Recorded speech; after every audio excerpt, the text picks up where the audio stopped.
quais são as principais tarefas que um próximo presidente a ser eleito ano que vem terá, Luiz Felipe. São tarefas grandiosas. Esse presidente vai ter um desafio enorme na economia. O Brasil ainda tem cerca de 15 milhões de desempregados, esse número não vai diminuir, infelizmente, substancialmente, no ano que vem.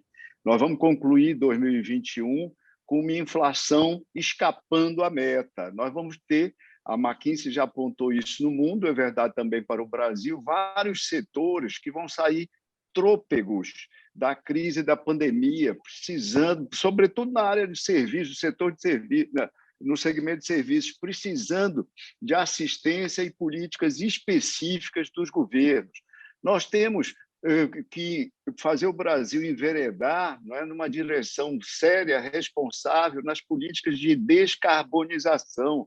A cultura ESG, a cultura da sustentabilidade, entrelaçando a questão da governança e a questão social, precisa não só impregnar as empresas, como impregnar os governos, Luiz Felipe. Então, só na economia, esse presidente próximo terá desafios enormes.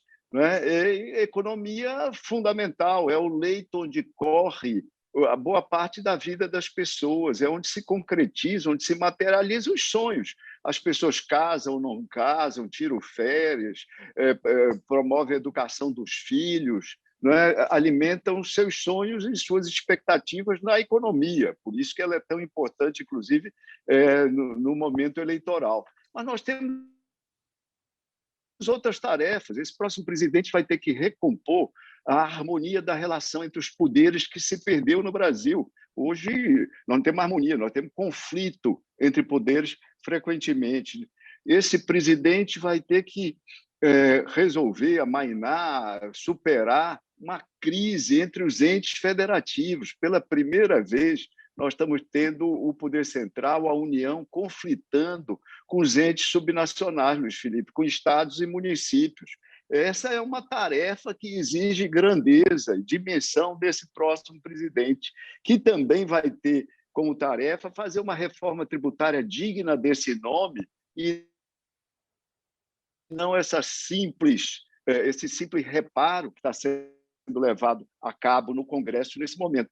E, entre outras coisas importantes, Luiz Felipe, esse presidente vai ter que enfrentar a questão da desigualdade estrutural na sociedade.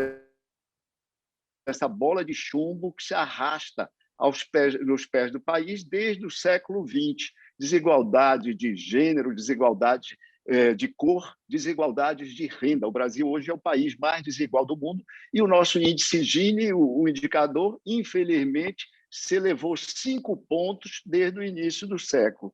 Esse presidente vai ter que enfrentar essas tarefas grandiosas, combatendo a desigualdade, vai ter que recuperar a educação pública, Luiz Felipe. Você imagina como é que está saindo a formação educacional dos nossos jovens nas escolas públicas. O Ricardo Barros, a Laura Machado conduziram recentemente uma pesquisa importante, eu acho que foi no se a memória não me trai, acho que essa pesquisa foi no INSPER, no INSPER. Eles calcularam, Luiz Felipe, o seguinte: esses jovens brasileiros, 35 milhões de jovens, vão perder ao longo da sua vida profissional cerca de R$1,5 trilhão de reais de renda, não é? Pelo prejuízo. É um empobrecimento contínuo ao longo da vida por conta desses déficits marcados esse ano. É uma produtividade do país que se esvai. Esse presidente vai ter também, né, que preparar o país para próximas epidemias, próximas endemias que nós já vimos e que elas vieram para ficar no mundo globalizado e com os recursos naturais tão agravados, tão prejudicados, que é outro quesito, a questão da proteção das nossas florestas, do meio ambiente, que é uma soberba tarefa do próximo presidente. E uma outra que é cara, sobretudo a nós, cientistas políticos, Felipe, você, eu e os nossos colegas, que é a necessidade da reforma política, de uma reforma política digna desse nome. O Brasil não pode continuar engessado com o presidencialismo, que só reserva solução, né, do ponto de vista da capacidade capacidade de governabilidade a cada 4 anos. Nós não podemos resolver nossos problemas de fundo apenas a cada 4 anos. Enfrentar a questão da qualidade do nosso Congresso também, aproximar representantes de representados. Então, há uma série de desafios. E agora vem a questão, Luiz Felipe, quem é que tem condições de enfrentar esses desafios? O Brasil enfrentará desafios desse tamanho desunido, com um presidente que é rejeitado por 50% da população, ou por outro candidato, ex-presidente, que é rejeitado por um número assemelhado. Ou seja, um presidente que vai efetivamente governar uma banda do país e vai chamar de Brasil apenas essa banda do país. Não, é óbvio que tarefas hercúleas, como as que eu muito superficialmente descrevi, exigem unidade da sociedade, unidade do país, e exige, naturalmente, alguém que tenha capacidade de diálogo, Luiz Felipe, que tenha capacidade de sentar à mesa com os extremos, com os que pensam diferente, etc., e consertar e construir situações e soluções razoavelmente consensuais.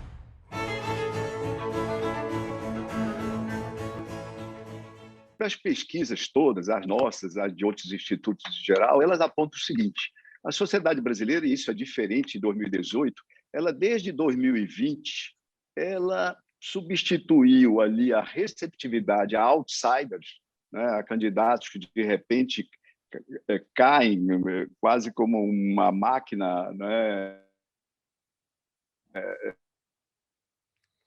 do alto, alternativas salvadoras. A sociedade quer políticos mais experientes. Ela quer, olha o que eu disse, ela quer políticos, ou seja, quer pessoas do ramo que compreendam a complexidade do relacionamento político envolvido nas tarefas de presidir um país, e ela quer experiência administrativa. Elas privilegiam alguém que já teve, né, oportunidade de se envolver com a chamada coisa pública, e, sobretudo, na esfera governamental, na execução, né, de políticas públicas e na apresentação de resultados dessas políticas. Então, político com experiência administrativa. Obviamente, ficha limpa, porque a sociedade reclama isso, independentemente da leitura que faça da efetividade desses candidatos do ponto de vista desse requisito, mas ela quer, ou seja, o componente ético está bastante presente na pauta de seleção dos eleitores. Componente ético, experiência política e experiência administrativa. Eu diria que esses são os principais requisitos que uma candidatura desse espaço político ideológico, que eu prefiro chamar menos de centro e mais de força moderada, vai precisar reunir para responder a essa expectativa, Luiz.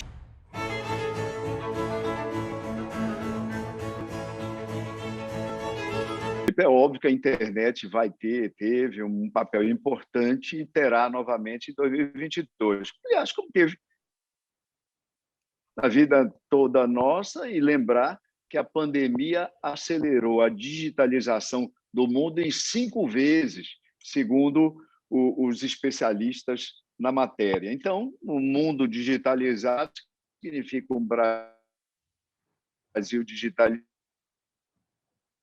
significa a importância dos seguidores nas redes sociais, não significam maioria necessariamente na opinião pública. O exemplo norte-americano é flagrante. Pios atrás, os seguidores de políticos naquele país, e, obviamente, constatou que os radicais tinham um maior número de... As redes sociais servem mais para impulsionar os radicais políticos moderados, mas ela tem um papel, ela ajuda a estruturar o relacionamento dos eleitores com os seus eventuais candidatos. Na campanha do Bolsonaro, justiça se lhe faça, ele gastou muita sola de sapato, ele viajou todo o país, viajava sistematicamente, como eu lembrei, desde o final de 2014, e aproveitava as redes sociais, mais ou menos, para fidelizar esses eleitores que ele ia constituindo, conseguindo, e, com isso, fazendo uma base de relacionamento, construindo um relacionamento na sua base de apoio. Mas não foi da rede social para o eleitorado. Esse relacionamento se estabeleceu pelo seu relacionamento com o eleitorado para as redes sociais. Você entende? Não foram eleitores conquistados nas redes, foram eleitores organizados e relacionados e se relacionando nas redes. Isso também precisa ocorrer no Brasil na próxima eleição. Em 2018, quando se diz que o desempenho de Geraldo Alckmin, por exemplo, mostra uma evidência de que a televisão perdeu a sua importância, a rádios todos, Luiz Felipe, aqui para nós, isso é uma grande bobagem. Em 1989, Ulisses Guimarães, do ponto de vista de tempo de televisão e rádio, era o Geraldo Alckmin da época. Teve uma votação, aliás, extremamente parecida com o Geraldo Alckmin. Por quê? O que é que havia de parecido nas duas circunstâncias? Os respectivos partidos, por motivos diversos que nós não vamos examinar aqui, estiveram na contramão dos ventos políticos da época. O MDB, então, rejeitado, né, por conta do primeiro governo da Nova República, e em 2018, só para fazer um comentário rápido, o PSDB desacreditado por conta do episódio com seu candidato da eleição presidencial anterior, com a denúncia que envolveu Aécio Neves, etc. e tal.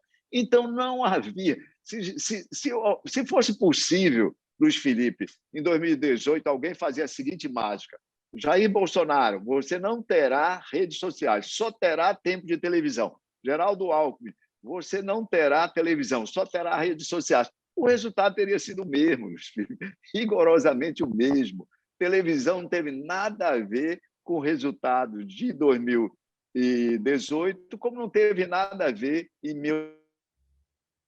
1989.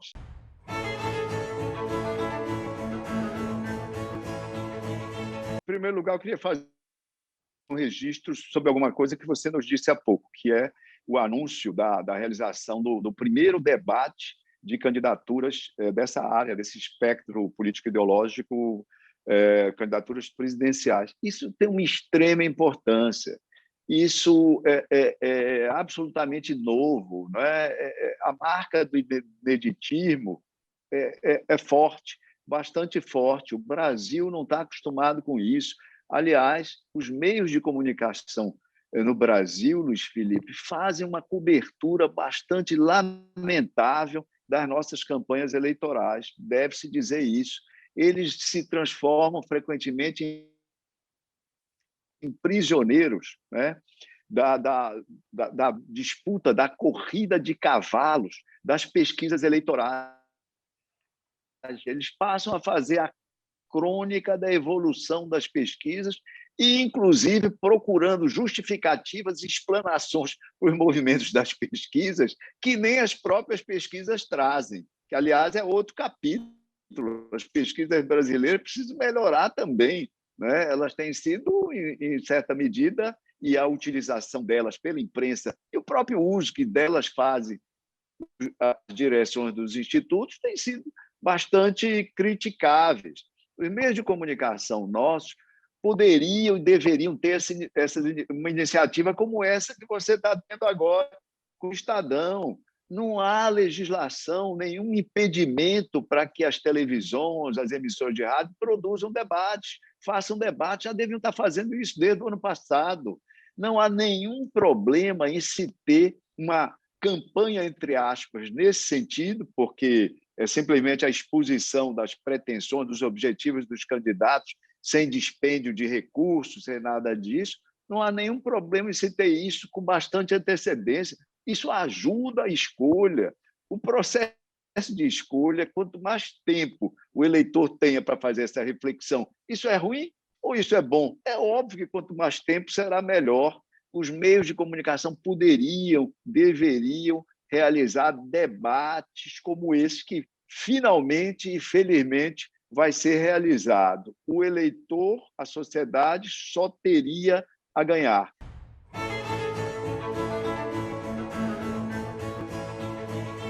Lavarido, queria fazer um ping-pong aqui para encerrar a nossa conversa com os candidatos de centro. O ping-pong é o seguinte: qual é a principal virtude e o principal desafio desses candidatos? Então vamos lá, começar com o Ciro Gomes, principal virtude e principal desafio.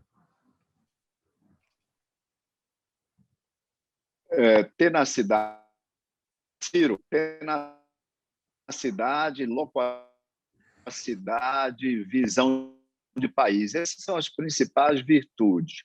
O Ciro Gomes tem que, para se viabilizar nesse espaço aberto, centro-esquerda até a centro-direita, e esse espaço na centro-direita, Luiz Felipe, é maior do que na centro-esquerda hoje. Na centro-esquerda, o Lula avança bastante e estreita seu espaço. Esse espaço é o espaço para um candidato da moderação, é o espaço para um candidato que vai unir o país.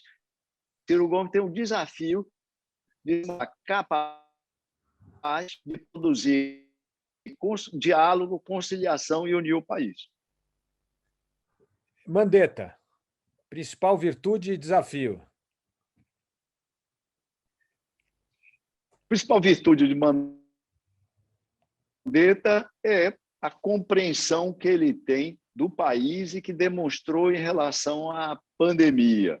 Outra virtude que tem é que Mandetta é ideologicamente bastante semelhante ao grande contingente de eleitores, desses eleitores que hoje está, quando nós falamos de centro, na verdade, o grande contingente de eleitores disponível para viabilizar essa candidatura, Luiz Felipe, está no espaço do centro-direita. Esse espaço de centro-direita moderada, ele já existia, ajudou a viabilizar, foi fundamental para viabilizar a vitória no segundo turno de Jair Bolsonaro, e ele cresceu bastante nas eleições municipais de 2020. Às vezes a gente esquece, porque são categorias eleitorais diferentes, que o eleitor é o mesmo e os partidos são os mesmos. Então há uma linha contínua que não interrompe, né, a lógica das escolhas de uma categoria eleitoral para outra. Então as eleições municipais, elas vocalizaram que a maioria do eleitorado se situa nesse espaço do eleitorado brasileiro,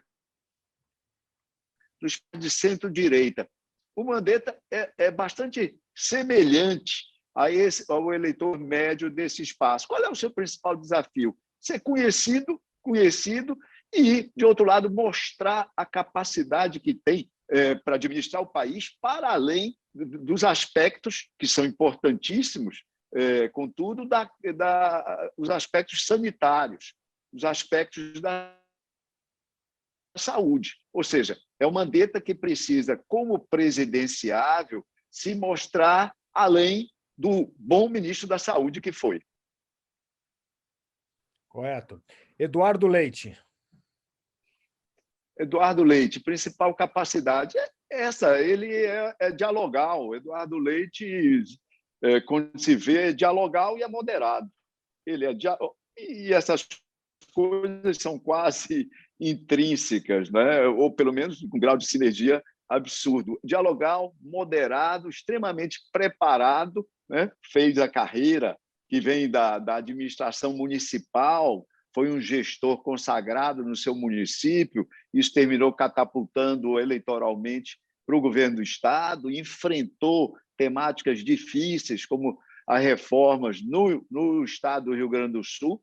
Então, ele é um nome que se mostra como preparado, né? Como habilitado a enfrentar a presidente da República. O maior desafio é compensar um pouco a juventude. Essas mesmas pesquisas sobre as quais você me perguntava lá no início da nossa conversa, Luiz Felipe, elas apontam que o presidente, o homem, a mulher que seja, né, que venha ocupar a presidência, eleitos no próximo ano, eles precisam ter mais experiência, ou seja, e a essa experiência está indexado à questão de mais anos de vida, né, mais caminhada biológica, né, mais tempo, mais maturidade, etc.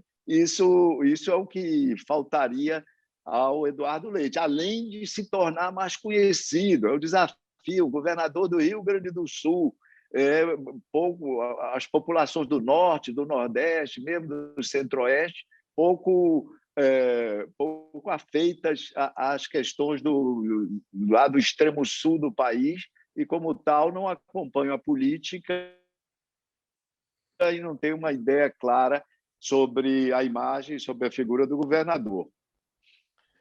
João Dória.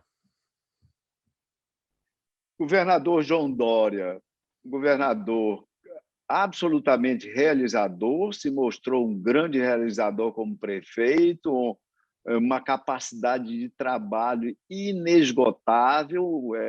As pessoas se perguntam em que momento João Dória dorme ou ele repousa, porque nos seus grupos de redes sociais, etc. e tal, a cada 15 minutos você vê o João Dória em algum lugar do estado de São Paulo. Ele parece ter o dom da ubiquidade, inclusive realizando, lançando, apresentando alguma coisa.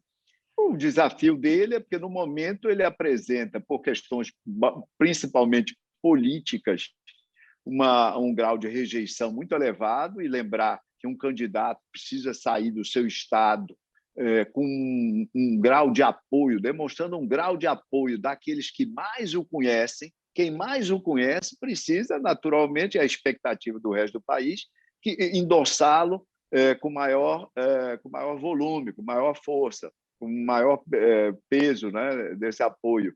E João Dória hoje não tem isso, ele tem uma rejeição mais do que razoável no estado de São Paulo. Então, ele precisa administrar essa rejeição. Tasso Gereissati. Tasso Gereissati é um nome do Senado, ele é quase que uma unanimidade, né, pelo seu desempenho, pela sua experiência, pela seriedade que apresenta, pela habilidade com que tem conseguido conduzir as questões que lhe têm ficado afetas, sobretudo temas econômicos, que é uma área de expertise, empresário que ele é, ex-governador do Ceará. A questão de Tasso Gereissati é o fato de estar há muito tempo longe do executivo, né? A última vez foi como governador, já há 4 mandatos atrás, e, como tal, não preencher esse requisito de uma experiência administrativa de maior visibilidade. Há também o fato de que ele não frequenta tanto o noticiário nacional, e aí jovens gerações de outras regiões não o conhecem muito. Um terceiro importante é que ele disputa no estado do Ceará com seu conterrâneo Ciro Gomes. E aí, dificilmente, um estado vai produzir um estado do Nordeste, e, como tal, no eleitorado restrito, vai produzir 2 presidenciáveis. Não é o que se imagina. Eleição da República, Luiz Felipe tinha 4 presidenciáveis. Resultado: São Paulo ficou fora do segundo turno de 1989. Correto. E o último nome que começa a ser aventado, mas ainda não se apresentou como candidato, Rodrigo Pacheco. Rodrigo Pacheco preenche esse requisito. Ele preenche como poucos esse requisito que nós comentávamos ainda há pouco, a capacidade de expressar, né, de simbolizar esse impulso, a necessidade da união, da reunificação do Brasil. Ele é um homem de diálogo, ele me lembra, frequentemente eu digo isso, Luiz Felipe, o Brasil perdeu recentemente uma figura política ímpar, uma pessoa admirável sob todos os aspectos, um homem de uma capacidade de trabalho notável, foi um vice-presidente que Fernando Henrique, o ex-presidente Fernando Henrique, ressalta e louva sua fidelidade, mas mais do que isso, Marco Maciel é um estadista, não é? Ele foi governador, foi presidente da Câmara, esteve na presidência em diversos momentos e desempenhou um papel importante, inclusive na transição democrático, um papel inestimável. Marco Maciel era um homem de conciliação, do diálogo. E o Rodrigo Pacheco, embora sendo mais fornido, um pouquinho mais gordinho, mais encorpado, me lembra muito, até pelo seu tipo, altura, etc. E tal, e o jeito de falar, a forma mansa de falar, me lembra muito o saudoso Marco Maciel.